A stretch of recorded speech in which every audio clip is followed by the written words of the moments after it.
Welcome to Basic Education. Let's learn together. 49 পৃষ্ঠায় অপ্রকৃত ভগ্নাংশে প্রকাশ করি। এখানে মিশ্র ভগ্নাংশ আছে, এই মিশ্র ভগ্নাংশগুলোকে আমরা অপ্রকৃত ভগ্নাংশে প্রকাশ করব। তো অপ্রকৃত ভগ্নাংশ প্রকাশ করার জন্য আমার একটা সূত্র আছে, সেই সূত্র অনুসরণ করলেই হবে। অপ্রকৃত ভগ্নাংশ সমান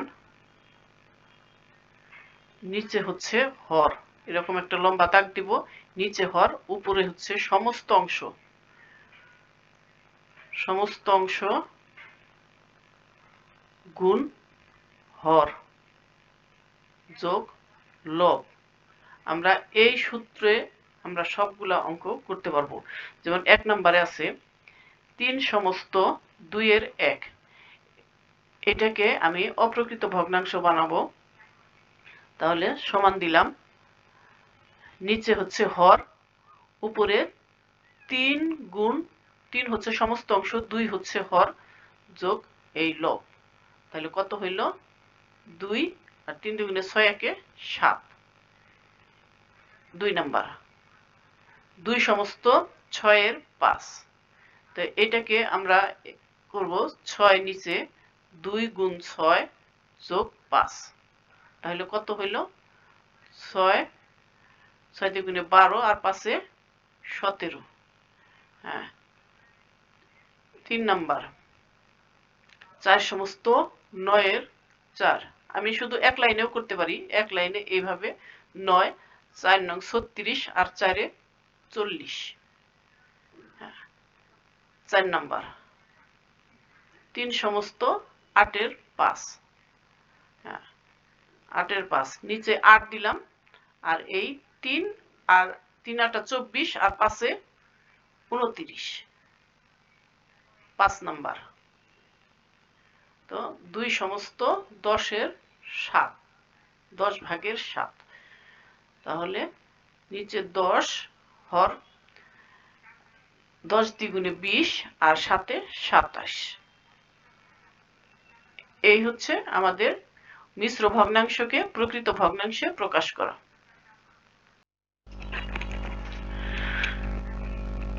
এরপরে আছে অপ্রকৃত ভগ্নাংশকে মিশ্র ভগ্নাংশে প্রকাশ করি। তো অপ্রকৃত ভগ্নাংশ কাকে বলে? যে ভগ্নাংশের হর অপেক্ষা লব বড় তাকে অপ্রকৃত ভগ্নাংশ বলে। এখন এখানে 1 নাম্বার আছে 5 ভাগের 7। এখানে লব হচ্ছে 7, হর 5। তো লবের চেয়ে হর ছোট, এটাকে আমরা অপ্রকৃত ভগ্নাংশ যখন করব তখন আমরা 5 দিয়ে এই 7 কে ভাগ করব। হর দিয়ে লবকে ভাগ করব। ভাগ করলে একবার ভাগ, 5 একে 5 একবার যায়, তাহলে বিয়োগ করে দিলাম 2। তাহলে কত হইল? এই ভাগফল হচ্ছে সমস্ত অংশ, আর যেটা দিয়ে আমরা ভাগ করলাম হর ছিল যেটা, সেটা হর, আর যেটা ভাগ শেষ সেই ভাগ শেষটা লব। আবার এই যে 2 নাম্বার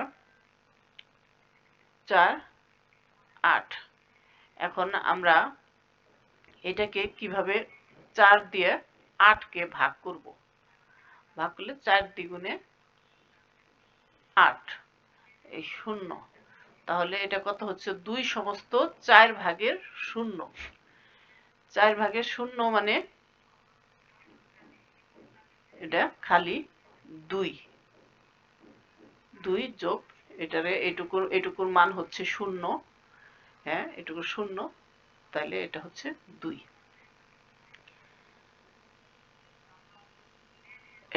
এরপরে হচ্ছে 3 নাম্বার 7 উপরে 22।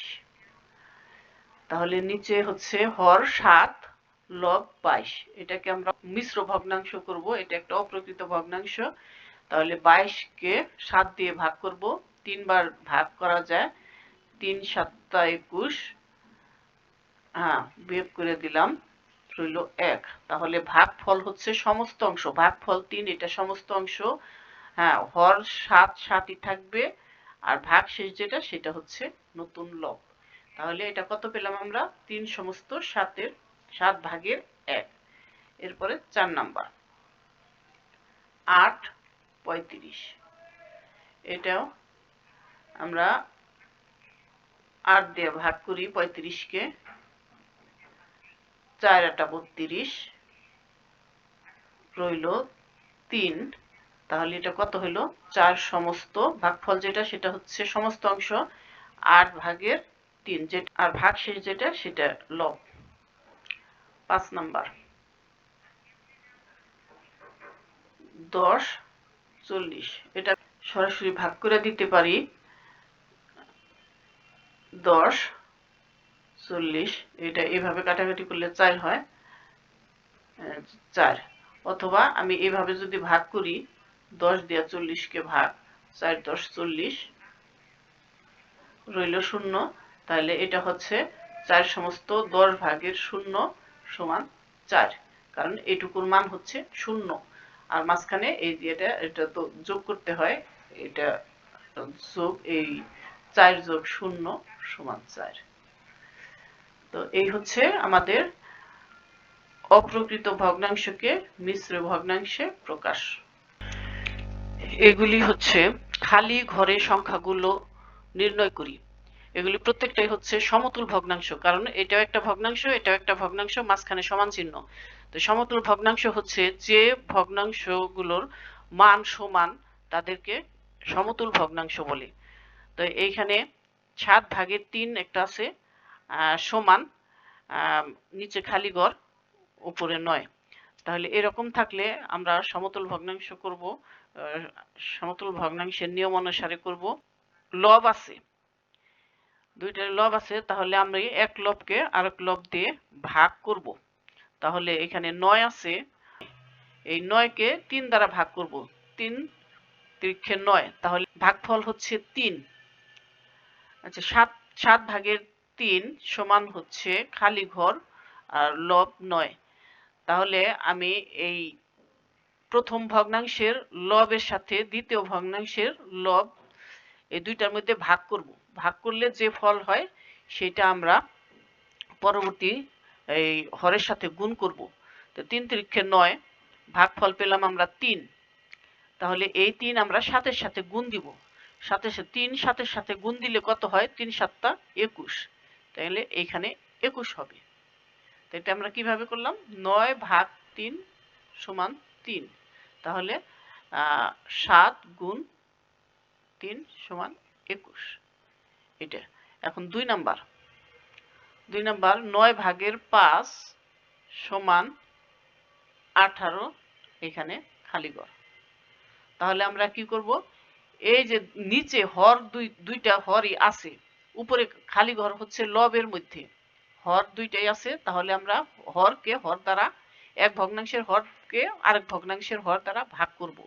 ভাগ করলে কত হয়? 18/9 সমান কত? 2। এই 2 আমার এই উপরে 5-এর সাথে গুণ করতে হবে। তাহলে কত? 5 × 2 সমান কত? 10। তাহলে আমার এইখানে হবে কত? 10। এরপরে 3 নাম্বার 21 ভাগের 7। 21 ভাগের 7, 21 ভাগ 7 = 3। এইটা। এরপরে 4। এটা তো সরাসরি কেটে দেওয়া যায়। 21 আর 7, 3×7 = 21, 3, এখানে এমনি 3 লেখা যায়। আর এটাকেও 36 ভাগ 12 সমান 3। এখন 9 ভাগ 3 সমান কত? 3। তাহলে এখানে 3 হবে। এরপরে হচ্ছে নিচের ভগ্নাংশগুলোকে লঘিষ্ঠ আকারে প্রকাশ করি। লঘিষ্ঠ আকারে প্রকাশ করতে হলে আমাদের ভগ্নাংশের হর এবং লবকে দ্বারা ভাগ করতে হবে, একই সংখ্যা দ্বারা ভাগ করতে হবে লব এবং হরকে। তাহলে 1 নাম্বার 12/6। এখন আমরা এই দুইটা জিনিসের গসাগু হচ্ছে 6, 12 এবং 6 এর গসাগু 6, এই গসাগু দিয়ে আমরা ভাগ করব, অথবা যে কোনো সংখ্যা যেটা দুই হর এবং লবকে ভাগ করা যায় সেই সংখ্যা দিয়ে ভাগ করব। যেমন আমি 3 দিয়েও ভাগ করতে পারি, তো আমার 6 দিয়ে ভাগ করলে ভালো হয়। আমি 6 দিয়ে ভাগ করব। 6 দ্বিগুণে 6 একে 6 আর নিচে হচ্ছে 6 দ্বিগুণে 12, 2। তাহলে এটা কত পেলাম আমরা? নিচে রইল 2, উপরে 1। 2 নাম্বার 21, 14। এখন দেখব যে কোন জিনিস দিয়ে এই 21 এবং 14 দুইটা সংখ্যাকে ভাগ করা যায় সেই সংখ্যা দিয়ে আমরা ভাগ করব। তাহলে 21, 14 আমরা দেখলাম 7 দিয়ে ভাগ করা যায় দুইটা সংখ্যাকেই। তাহলে 3 7 21, 3 বার যায়, আর উপরে 14, 7 দ্বিগুণে 14, 2 বার যায়, ভাগ যায়। তাহলে 3 ভাগের 2। 3 নাম্বার 30, 25। এখন এই সংখ্যাকে এখন কোন এমন সংখ্যা দিয়ে ভাগ করব যেটা 25 এবং 30 দুইটার মধ্যেই ভাগ করা যায়। তাহলে এটা ভাগ করে দেই। 30 5 দিয়ে ভাগ করা যায়, 5 6 30 আর 5 5 25। তাহলে নিচে রইল হচ্ছে 6, উপরে 5। এরপরে 4 নাম্বার 56 হর আর লব হচ্ছে 16। 56 ভাগের 16, এটাকে যদি আমি সরাসরি 8 দিয়ে ভাগ করতাম, 7 8 56, 8 দ্বিগুণে 16, তাইলেও কিন্তু আমার হইতো 7 ভাগের 2। হ্যাঁ, যেটা সুবিধা হয় আমি এইভাবেও করতে পারবো, এভাবেও করতে পারবো, এভাবেও করতে পারবো, অসুবিধা নাই। হ্যাঁ, দুই ভাবেই করা যায়।